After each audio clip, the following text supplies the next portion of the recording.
here today with Mr. Tshamano Sebe, aka Brabiza from Stockville, aka Damaka from District 6, aka my father, my dad.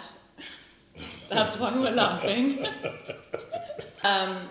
So today I want to talk about representation in South Africa.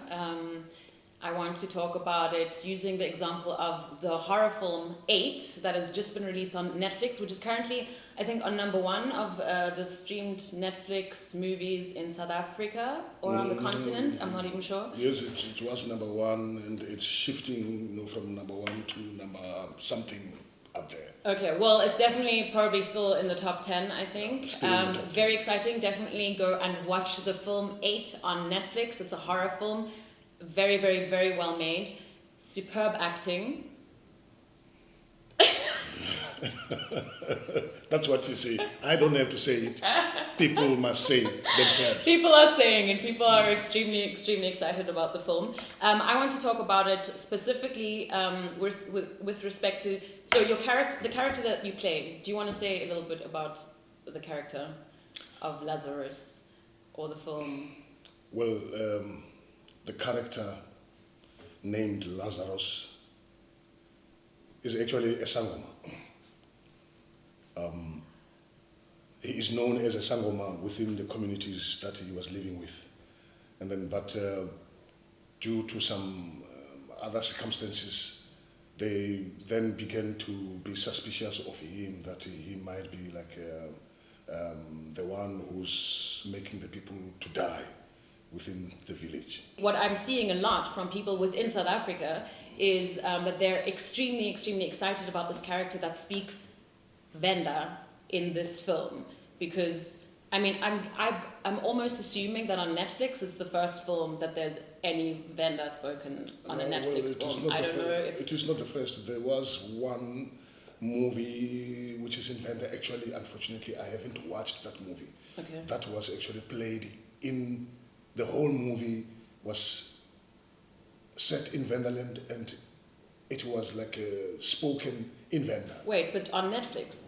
Not on Netflix. I know which film you're talking about. I've seen it. You've seen it? Yeah. It plays mainly, interestingly, I think I know which one you mean. It plays mainly on the floor. Like the eye level of the camera is mainly on the floor because, culturally, most things happen down there. Yes, I've seen that film. But it's not, it's not on Netflix. So for Netflix, I'm assuming, I don't know, correct me if I'm wrong, that this is the first film that has Venda spoken is the first on one Netflix. And there are a lot of South Africans, especially Venda-speaking South Africans, have shown their excitement to see a character speaking Venda. And that is something that I would like to talk about, because so firstly, was that character supposed to be speaking Venda from the start? Or? Well, that character was not supposed to be a Venda character in the first place. When I read the script, when it came to me, I discovered that the character that I am being offered is not a Zulu, but a Xhosa. Mm-hmm. So I thought, this is going to be very problematic, because if then I have to be Xhosa, of which I can speak Xhosa, but according to the Xhosa speaking people, I'm not Xhosa enough. Mm-hmm. And if I was to play the role in Xhosa and speaking Xhosa, they would get my accent that it's not Xhosa completely. I wouldn't be like sounding Xhosa, mm-hmm. like the way they should be sounding. Mm-hmm. And then so I thought, I can't be brave and do that role in Xhosa. Okay. I rather change the conception of this role as a Xhosa man. Mm-hmm. In today's life in South Africa is, or maybe even then, because the movie is set in 1977, mm-hmm. I thought it's better if the character is actually Venda, who actually lives among the Xhosa people. Okay. And he can be able to speak Xhosa. Okay. Because in actual fact, in the truth sense of South Africa in a whole, is that Venda people are able to speak all South African languages. So then I could be then a Venda, somebody who speaks Xhosa, who is Venda, but who would be then audibly heard as not as perfectly Xhosa speaking somebody. But so that's interesting because I thought that you wanted to turn it into a Venda speaking character because you liked the thought of representing Venda culture or the Venda language, but it was just because you were not brave enough to pretend to be. No, ultimately it was for me to actually represent the Venda speaking people, because in most cases in South Africa there is a tendency of like making movies sounding Xhosa, Zulu, Sotho, and it's almost like there is no other languages spoken in South Africa. As an actor, I know that in most of the roles in theatre plays and in movies, the roles that we play as Venda actors, we end up like speaking Xhosa or Zulu or Venda in between. Maybe not continuously, but we have like a tendency of occupying those roles that speaks Zulu and Xhosa. Is that because of the writers writing only those roles, or the writers, there not being a lot of Venda speaking writers, or why do you think that is, that the representation, even from South African television, we don't see a lot of Venda speaking characters?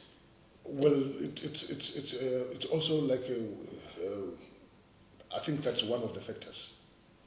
But for example, the first theatre play that I was involved in the 70s, was written by a Venda guy.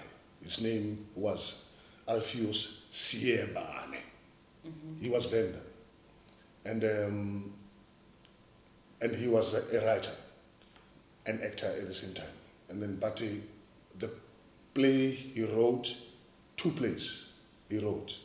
And those plays, because he speaks or he spoke Zulu, whatever, whatever African language he then wrote, he wrote the Zulu one. And he could write the sentences in Zulu because he was able to speak Zulu. He never wrote in Venda. Was this in the 70s in Soweto as well? Because you're originally from Soweto. Yeah. And is that just because the majority of speakers would have been Zulu Well, speakers around?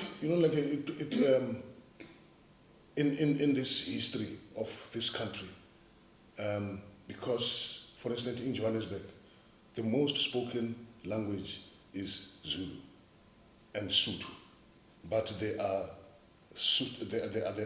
Pedis, there are Tsonga speaking people, there are Venda people, and there are even Shona people who were then maybe able to speak like Zulu or Xhosa, but they couldn't speak their own languages. We as Venda people, we were not able to speak our languages when we are among the Zulus and the Xhosas. They would always say, hey, no, we don't hear that language. Speak Xhosa or Zulu. Then we end up speaking Xhosa or Zulu. Then automatically in our minds, then we end up like behaving the same way without being aware of it. We end up like speaking Zulu adapting or Xhosa. to, Yeah, that's why it has been always like this, that all people, they speak Zulu or Xhosa. And even internationally, whenever you come from South Africa, they would say, are you Zulu? I mean, that's interesting as well, because now for this, for the film 8, it's the language, so it's a mix of English and Venda and Xhosa, but the subtitles always indicate only Zulu. So the whole time you're assuming, when you're looking at, if you're reading the subtitles, which I guess most, if you're watching it internationally or from outside of South Africa, most people will be reading the subtitles, you would assume that the film is in English and Zulu. Yes. And that's what our expectation is of what the demographic of South Africa is as well. So there's very little representation of, what do we say, like different ethnic groups. Do we say ethnic groups? I don't really know what we call well, different, okay, rather say different tribes. tribes. Or different... Of different tribes. Different tribes, yes. So there's very little representation. And do you think because it's not just on television, it's also in general. I have experienced a lot of the time there's this almost, I mean, a lot of the time it's almost like a joke, but if you're Venda speaking, if you're from Limpopo, Venda speaking, then a lot of the time people say that you're a foreigner and not even really South African. Like it's almost like it's like a separate to South African. Well, more specifically when it comes to Xhosas and Zulus, because they never end up in Limpopo. They never go to Limpopo. Well, it's not like I'm saying everyone who is Xhosa or Zulu never goes to Limpopo. But in the broader there are Zulus in Limpopo, and some of the Zulus who go to Limpopo, they never even want to come back.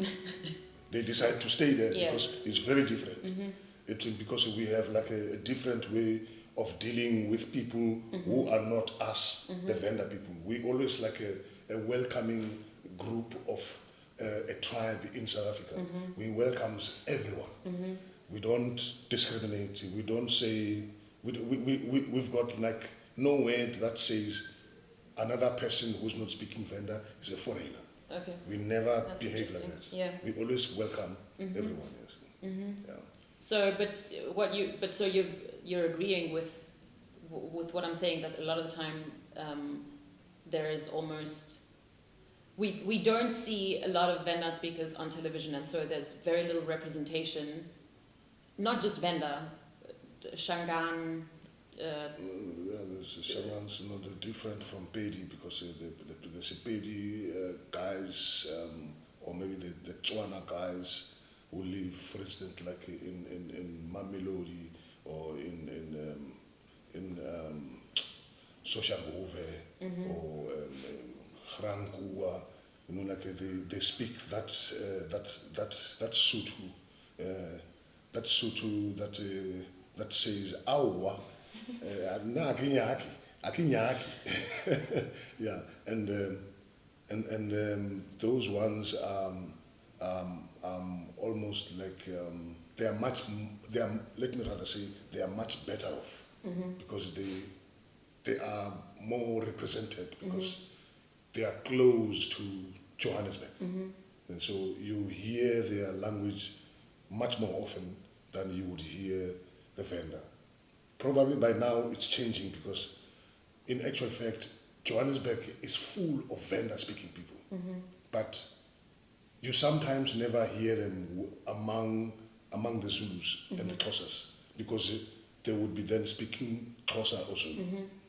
To an extent, even the Xhosas and the Zulus, they even forget that you are Venda speaking.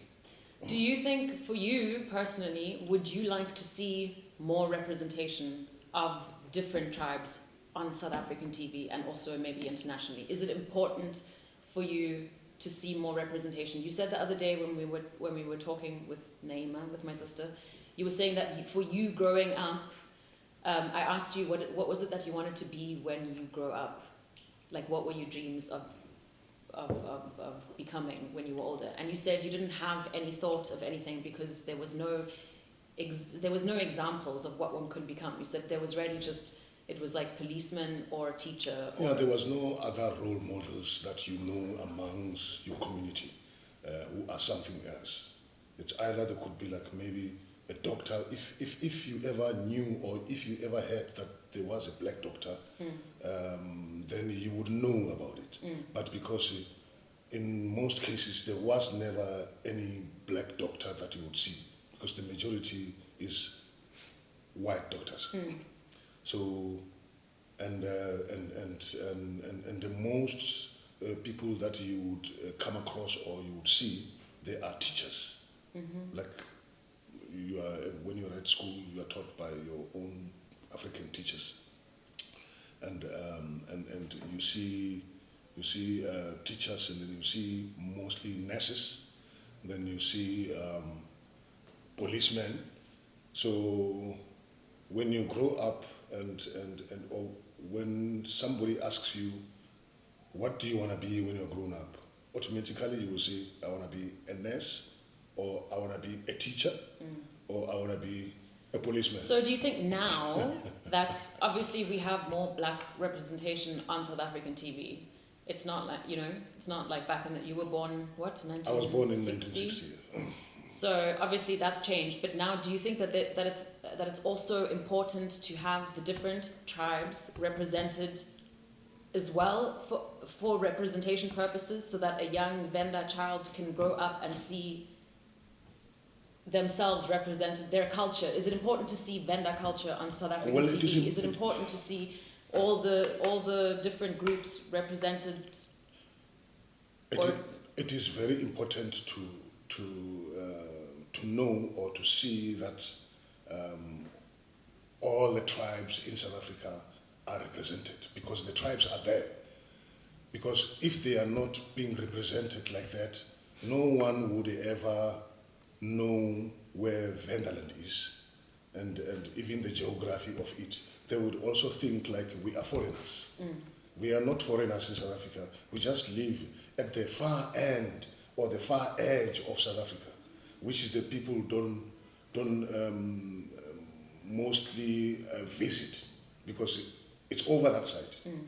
And I guess people are not visiting Vendaland or maybe Guyana or Tsanin because they don't see anything that comes from there, from TV. From TV or from just the language. When the language is being spoken, then you would automatically start getting used to know that there are other tribes in South Africa who are not Xhosa and Zulu. Then the tendency would be the Xhosas would be thinking the Vendas are from Zimbabwe. They would never think. It's so interesting because now we even have a Venda president.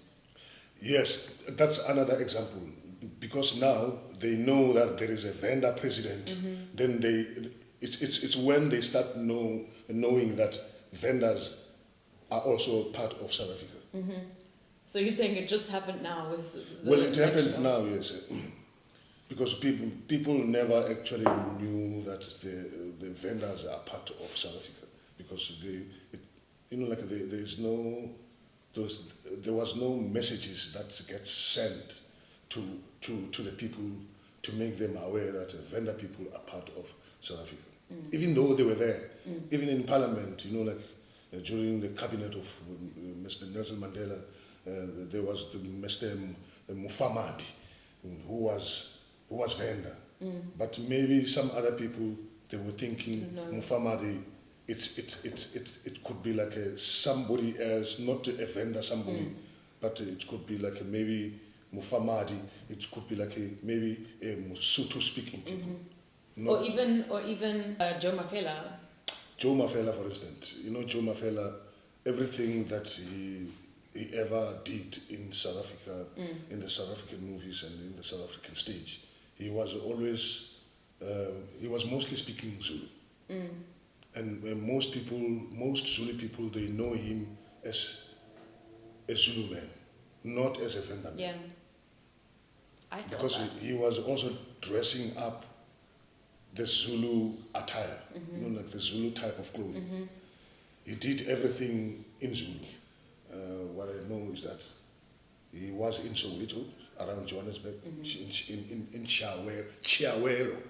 Okay, that sounds they quite call it Shawela. It's not Shawela, it's Chiawero. I'm educating you right now. You must change the whole narratives. But also, he was mostly speaking Zulu, and then he was doing Zulu shows. There was a show which Umabata. There was a show called Umabata, which he was involved in. It was a completely Zulu show.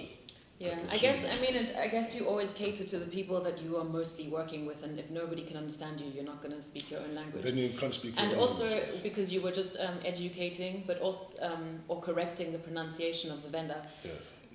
But if you look at me, for instance, as your daughter, Yeah. who doesn't know how to pronounce her third name, Yeah. her fourth name, Yeah. every time I say it, you have to correct me. But I'll never. I mean, I try, but I can never say it the way that you say it. Well, My Venda name is Fiwa. Not Chifiwa. It's Chifiwa. Chief. You know, like you making fire and then it's about like to go off. I don't make fire. That's why. You know, like blowing it to light it up. Like Chifiwa. That's my fourth name, which I literally cannot pronounce, but I will try. One day. Yeah. But this is, I mean, I guess it's not easy. And can you just say a little bit about your background, about your history, where you come from, just for context that everybody knows? So you were born in, we already said, in Diepkloof in 1960. Yes. Yeah, I grew up in Soweto and not all the way. I grew up in Soweto, and then when I was at the age of almost like beginning school, my parents decided to take me back to Vendaland and to let me get away from the dangerous lifestyle of Soweto, and to begin my school in the rural Mutuluni. Yeah, Mutuluni, which is in Vendaland. Somewhere there, Hasintumure, it's called Hasintumure, the area. And then my first schooling was in a school called Manavera, lower secondary school, Manavera. And then, but we then soon left that area because my father was like searching for the rural areas where there is like cows. So we moved to Chisawuru, and then my second school was Makumbani, lower primary. Then of which we never stayed too long there because in that area it's a very fertile area. So there were fields of maize. So if you have cows or if you have animals, you must always like look after them so that they don't go to the fields and eat the maize of the people. So it felt like this is not a good place to. Oh, because the cows are free; they're not in a cage. Well, no. What do you call it? No, if you are to farm cows or goats, you must, whenever you let them out of to graze, to graze, you must you must be always behind them. Okay. You must have like a shepherd who's gonna be behind the cows or the goats all the time to see where they are going, and then while they're grazing, somebody must be always there. But so they it was can run not away, like and so these cows, they were trampling other people's. Well, then it would mean, I just suppose, because my father, I was young at that time, so he decided to leave because because as a man who spoke to each and everyone, he discovered there are other relatives who stay somewhere else. The nearest place to that place, it's called Chipise. That's where the swimming pool is. That's where the swimming pool is, yes. There's like two Chipises, and there's like the white Chipise during the apartheid time, which is the bigger Chipise where they have like a hot spring water, a lot of hot spring water. So the whites took the biggest hot spring waters to themselves, and then they left the little hot spring water for the black people. Puddle. The very little, that's the history of this country, which must change completely. today. And so, and that place is called Manenje. Which is where they are still now. Yeah, that's where we are still now. That's the last home, my parents' home. Can you fast forward to then you, at some point you went back to Diepkloof where you continued your schooling, so you were in Diepkloof in the 70s, I guess, then yeah, it was leading up to the uprisings? It was in the 70s, maybe, let me say, it could be like maybe it could have been like a 1970, 71, 72, somewhere there. Yeah. That you went back. I went and back then to you did your 72. schooling, and then 76, obviously we had the uprisings. Yes. In Soweto, was it the whole of Soweto? So in Diepkloof? In Diepkloof, yes. What did that mean for you and your schooling, and for what followed then, and for you to become an actor? In 1976, I didn't know any politics because my parents never talked politics. You my were father, a church boy. Yeah, we used to go to church, the ZCC church, which I still love today. If I would go to church, I would go to that church because it's beautiful. Yes, but there was this 1976 uprising. Yeah. I was 16 years old, and the whole school was interrupted. It was in June. So from June, we had actually wrote the examinations. Other schools didn't write the examinations. I used to go to the school called Mangwere Higher Primary School, which is a specifically Venda school, because the schools in those days were built according to languages that the black people speak. The Zulus would go to a Zulu school, and the Tsonga would go to a Tsonga school. And so this one was a Venda school. So we, the Vendas, we wrote the examinations. And as far as I hear and as far as I understand the history of Soweto, some of the schools, they didn't finish writing their exams when the uprisings began.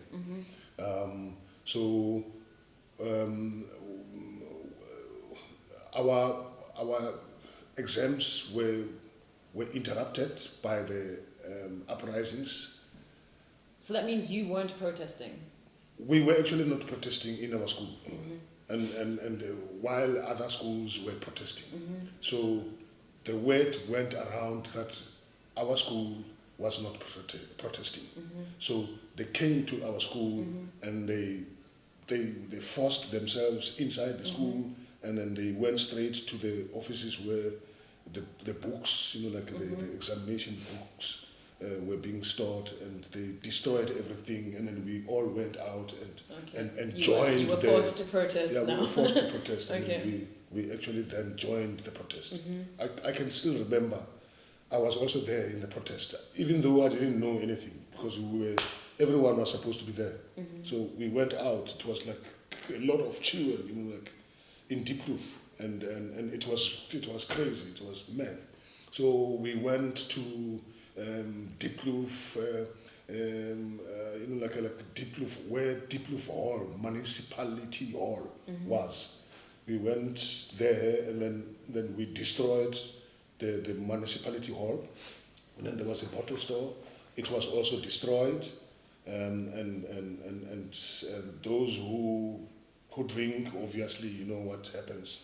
They then go for the bottles and stuff. But by then there was like helicopters circling around above, and the soldiers and the police, then they came, and then it was like a shots being fired and so on. I can still remember I ran for my life until I came back home. I was so scared. It was scary. Since that day, there was soldiers all over Diepkloof every day. Right through the year, there was no schooling. So the following year, there was no schooling. And the year after that, which was like 1978, there was still no schooling. But then a lot of students who were, I guess, much more clever, they were writing theater plays. I don't know how they started to write theater plays, or what they knew about theater plays, but there was like theater plays in the whole of Diepkloof. Really? which sort of like mushroomed. And I still remember my brother was somehow, he joined one of the group, which I didn't know. He joined one of the group, and then your brother being David Sebe, who is most well known for his role as Gizara. Is Mr. Gizara in Mubango. Mubango. Yeah. In Mubango, not Muvango. It's Mubango. Yeah. So I didn't know he was like involved in the theatre. And then I heard he's playing somewhere in Diepkloof, Moravian Hall.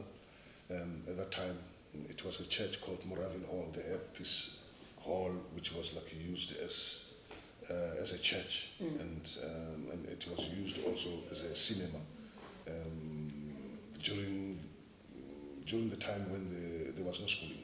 So they used to rehearse there and practice there, and they were playing in that place. And I was one of the audience who came to watch. It was my first theatre play to watch.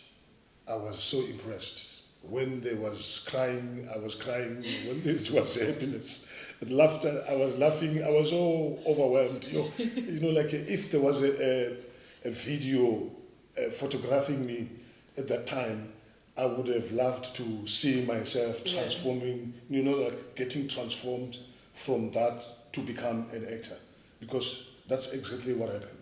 It transformed you the very first time. From that day, I actually wanted to join the same group.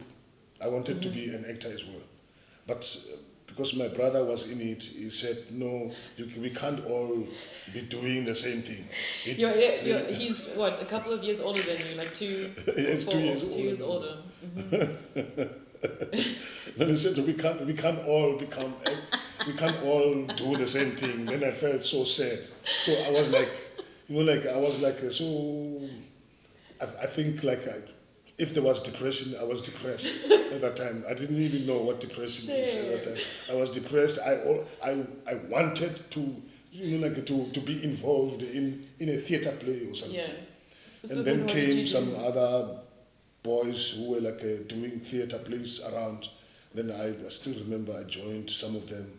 Then we did this play, which was actually, we did practice, but our practice it never came to an end. We never came to a conclusion to practice until we are also performing. Okay. Until I met this guy called Afio Siabane. Then he said, I met him, then I spoke with him, and then he said he's writing a play and he's looking for actors.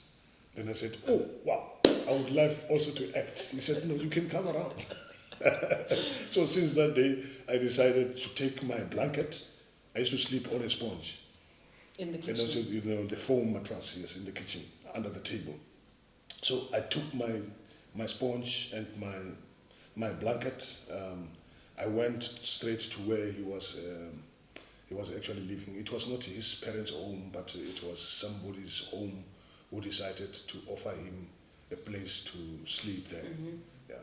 Then I slept there at that place. So I used to come home during the day, and then in the night, or maybe let me rather say, I used to come during the day to collect whatever I collect, and then leave immediately.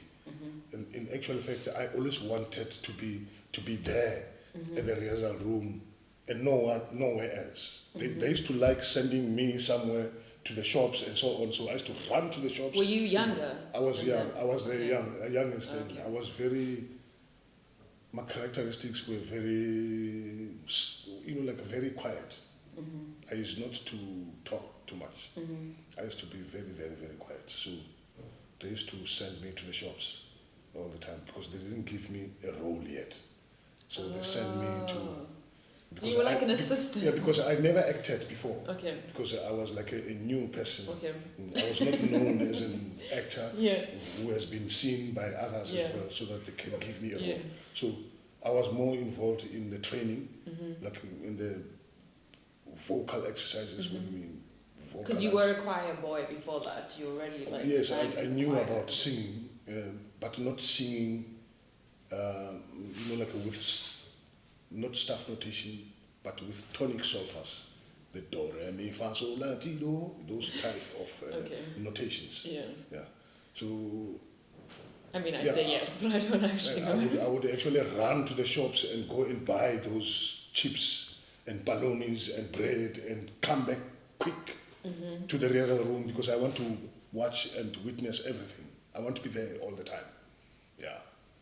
That was those days. It was very nice. Those days, it was like the passion was like burning inside me. I really wanted to learn.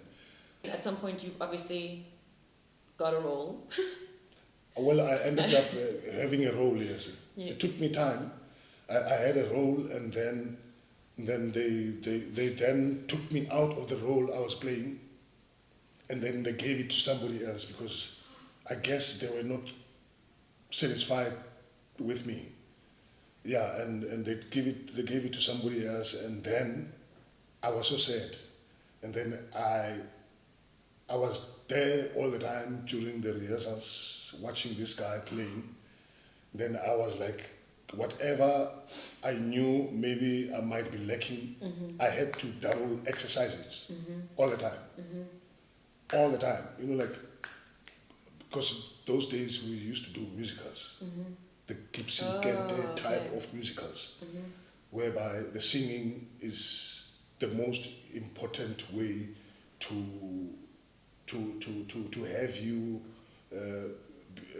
to make you be given the role to play, if you can sing. So I had to exercise more, double. Then I remember there was a time when we changed directors. There was like, our first director was Aaron Mbuli. Then came Peter Sipume. Then after that, then we ended up at Ndaba Mhlongo's house. Ndaba Mhlongo is one of the greatest, one of the legends of cinema. He used to do a lot of plays and theatre. I mean, films, you know, the oldest films from South Africa. He was more like a comedian. He was one of the best comedian. Then we went to his house, and then we actually came to impress him in our show so that we can ask him to join us in directing us. Okay. He agreed, and then he was directing the show. Okay. Yeah, and there you had a role now. No, then it was like this. it was like this. Guys, what this says is you need to really have perseverance if you want to make it. You can never give up. They told him so many times they don't want him. Then it was like this. While they were rehearsing, they decided Damhlongo felt the guy was not giving him what he wanted. Okay. And then they said, who else can try? Then they pointed at me again. They pointed at me again. Then I said, yes. Then I jumped into the role. Then since that day, I had the role. The role was mine. It's a victory story. Yeah. That's so exciting. You must have been so happy. Yo, it's not easy. You know, the actor's life is not easy. It's a lot of rejection. Yeah, it has got a lot of rejection, and if you are not impressive, if you don't work hard, you will never get the role. If you never work hard in the role that they give you, they will take you out and give it to somebody else. So be careful, the ones who want to be involved in the acting. You should be learning more and work hard and hard and hard. Then the role will be yours and you will have it for a long time. Maybe. So then you finally got a role, and then you continued acting. Was it political theatre that you were doing in? No, those plays were not political. The ones that I was involved in from Alpheus Siebane were not political. Okay. They were more social theatre plays, like a social commentary about the environment or the social way we live among ourselves. And then, because it was not politics, though in those days, you couldn't really write straight politics unless if you want to be ending up in prison. But I thought maybe there was like coded kind of plays that Well, seem... the politics was like, like you see politics, like the politics you will have to zoom in order to really get the politics. The theatre plays. for you, was it a time for you to become, because you said before when you were going to school you were shielded from politics because it wasn't something that was spoken about in the family, so you didn't even know already before the uprisings, you were not involved in politics? I was not involved. Were you politicized in that time of doing theatre, or was that really just about you and your skills and the groups? No, well, the story was like this. During the uprisings, I was never politicized. I was never shown the light about politics, about the matter that the way we live our life, it has got to do with politics. It was only until when, again, my brother was then involved in another politicized theatre type, which was written by Matsimela Manaka. That theatre group was much more an educative theatre play. That's where I learned my politics and of the environment of South Africa we were living in. So it was made clearer for me in terms of politics. Okay. How political our suffering was attributed to because of the past. That's where it was put very clear. And those plays then you performed in South Africa as well? Or? We did perform the plays in South Africa, but in most limited spaces. The first one, the play was called to occupy one of the roles. It was called Imbumba, about the potato farming in Bethal. It was very political, and we used to perform it in the university. For instance, in the Nunnery Theatre in the Wits University, because the university used to love the works of Matsimela Manaka. So, because Matsimela was a teacher and then he was known for his writing during that time.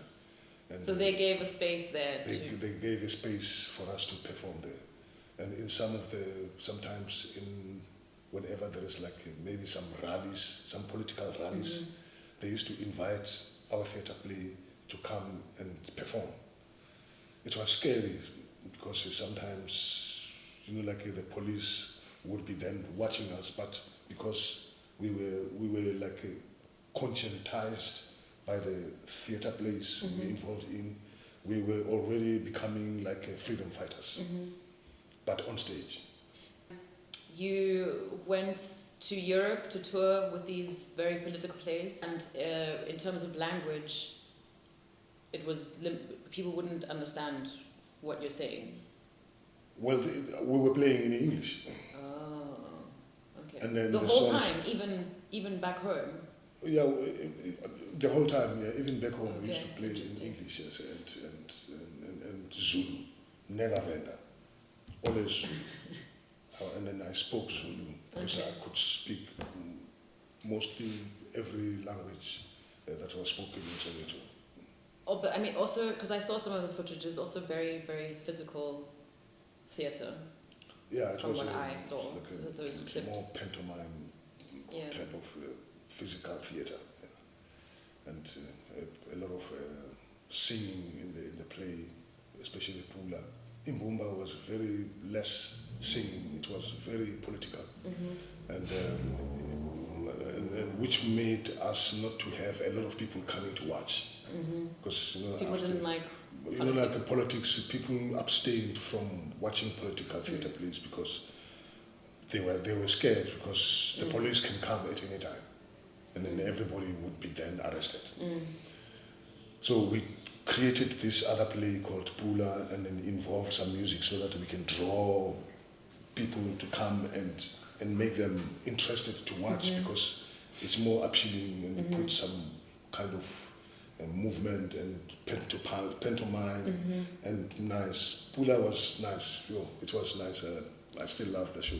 What, I'm going to try, it's so difficult because there's so much more still from then when you went to Europe. Yeah. What, in the 80s, early 80s? Yeah. There's still got like 30 years, but we can't talk about all of them. Yeah. So what is, or is there anything that you want to say now at the end of this interview about anything, about representation, about acting, any message that you want to leave with the people out there? I would actually say something like,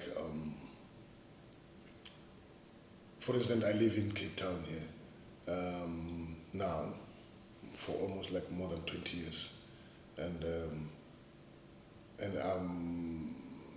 obviously everyone knows Cape Town is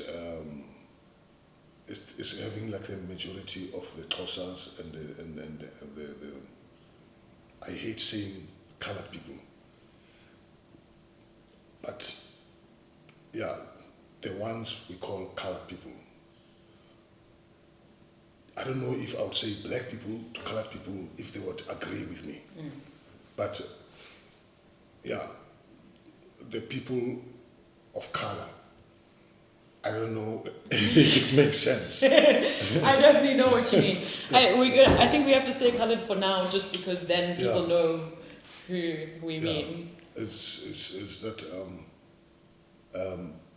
let's all like embrace each other. South Africa is a country which has got 11 languages, and these 11 languages are actually democratized today.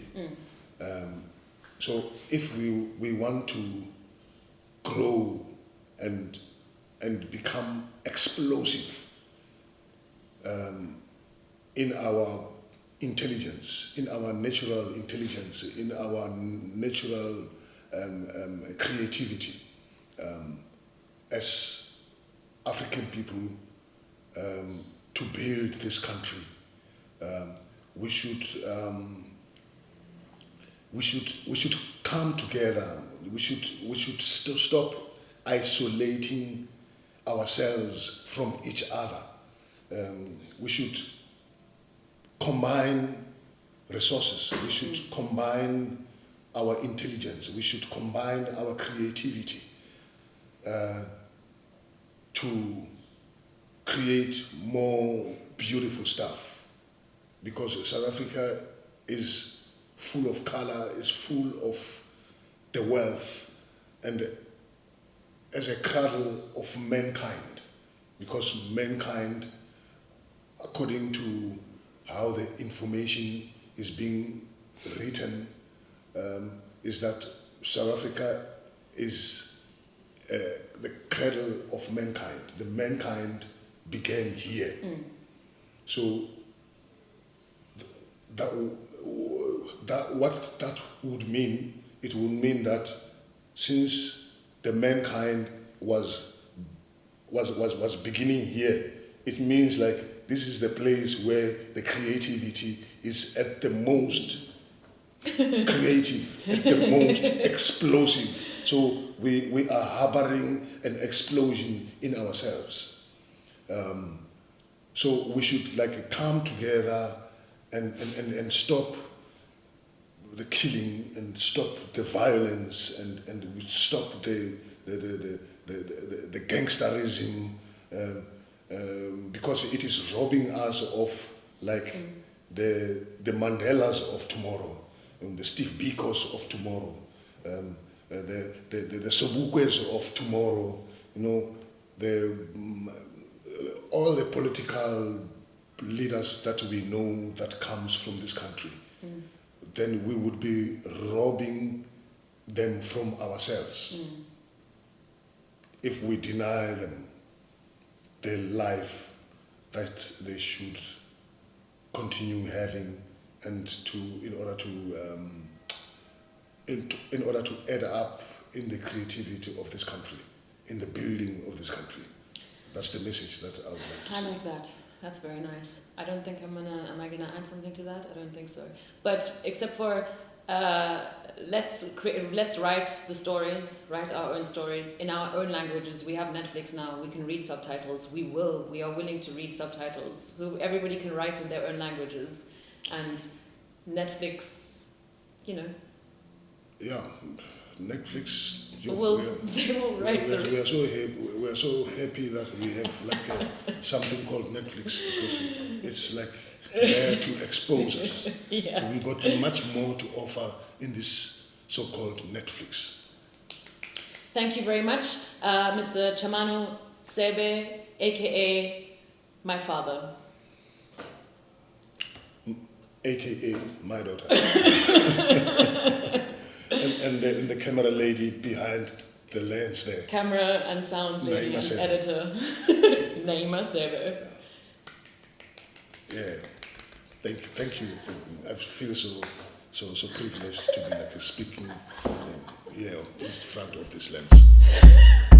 Now it really is like a political. Yeah.